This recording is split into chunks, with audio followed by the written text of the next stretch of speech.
कुरुक्षेत्र में श्री राम भक्त सम्मान समारोह में श्री राम गुरुकुल गमन नृत्य नाटिका के माध्यम से हरियाणा पुलिस ने युवाओं को राम के जीवन से प्रेरणा लेने की सीख दी। श्री राम गुरुकुल गमन जहां म्यूजिकल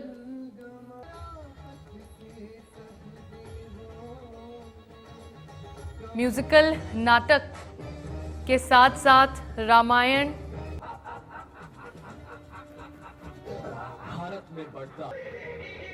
रामायण के पात्रों को नशे के खिलाफ जोड़कर संदेश दिया। इस दौरान ओपी सिंह ने कहा कि युवा को स्वयं आगे बढ़कर नशे की कुरीति को समाप्त करना होगा। उन्होंने कहा कि पिछले 11 महीने में नशा तस्करों के खिलाफ 3500 मुकदमे दर्ज कर लगभग 5000 संलिप्त लोगों को जेल भेजा गया है। उन्होंने कहा कि मुख्यमंत्री के स्पष्ट निर्देश हैं कि नशा तस्करों के साथ रियायत नहीं बरती जाए। इसी के चलते नशा तस्करों का नेटवर्क खंगाला जा रहा है।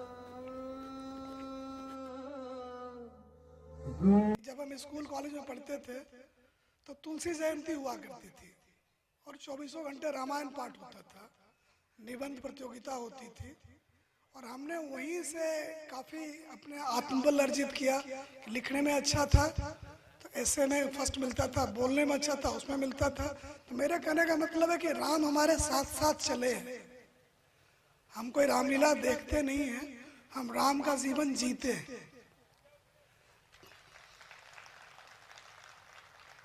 तो जब मुख्यमंत्री जी हमें सरप्राइज करते रहते हैं, तो जैसे कि लोग कहते हैं कि बड़े ट्रांसफर्स होते हैं, बट मैं हमेशा सोचता हूँ कि कुछ अच्छा के लिए हुआ होगा। तो जब हम ड्रग्स में आए तो हमारे पास चुनौती थी कि कैसे इसको करें।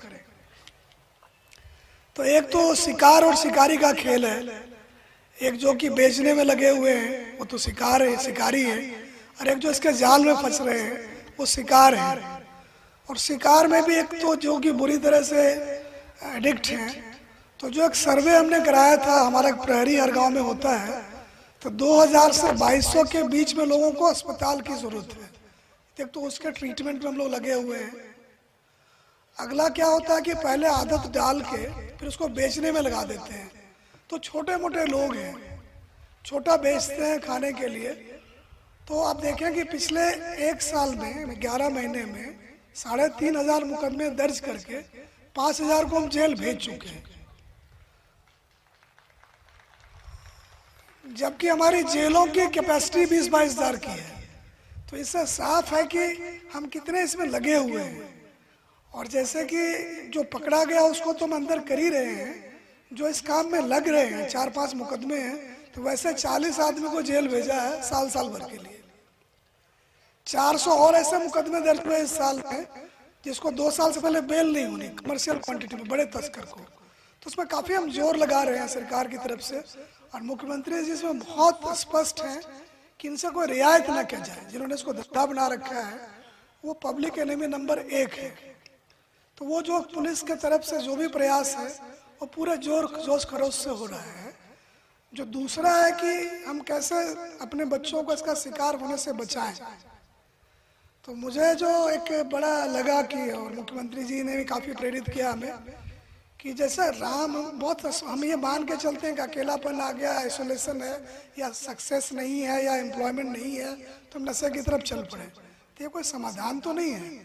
तो जैसे हम ये राम के जीवन से प्रेरणा लें, भगवान श्री राम के, कि वो अयोध्या के राजकुमार थे, तब भी उनको महल छोड़ के गुरुकुल जाना पड़ा, वहाँ राक्षसों का वध करना पड़ा, वेद और शस्त्र को सीखना पड़ा, और सिर्फ धनुष तोड़ना पड़ा, तब जाके कहीं वो गद्दी के योग्य बने। तो हर बच्चे के जीवन में, हर युवा के सामने यही चुनौती है। जब घर से निकलेंगे तो तरह तरह के प्रलोभन होंगे, उसमें से कोई नशा है, या आजकल गैंग्स में लोग शामिल काफ़ी हो रहे हैं, वो यूज़ करते हैं इन बच्चों को, या डिस्ट्रैक्शन है, मोबाइल में काफ़ी गेम खेलते हैं। तो हम ये मान के चलें कि बच्चों को, आपके माध्यम से मैं ये कहना चाहता हूँ कि आप सबको प्रेरित करें कि जब भगवान श्री राम को भी अपने बचपन में गुरुकुल में रहना पड़ा, और देखें कि उन्होंने शस्त्र सीखा, शास्त्र सीखा, और जैसे वध किया राक्षसों का, और सिर्फ धनुष तोड़ा। तो यही सबके जीवन के साथ यही चुनौती है कि आप जब घर से निकलते हैं माता पिता के संरक्षण के बाहर, तो वहाँ आपको तरह तरह के, कोई गैंग में शामिल करने की सोचता है, कोई ड्रग्स में डालने की कोशिश करता है, कोई बहकाने की कोशिश करता है।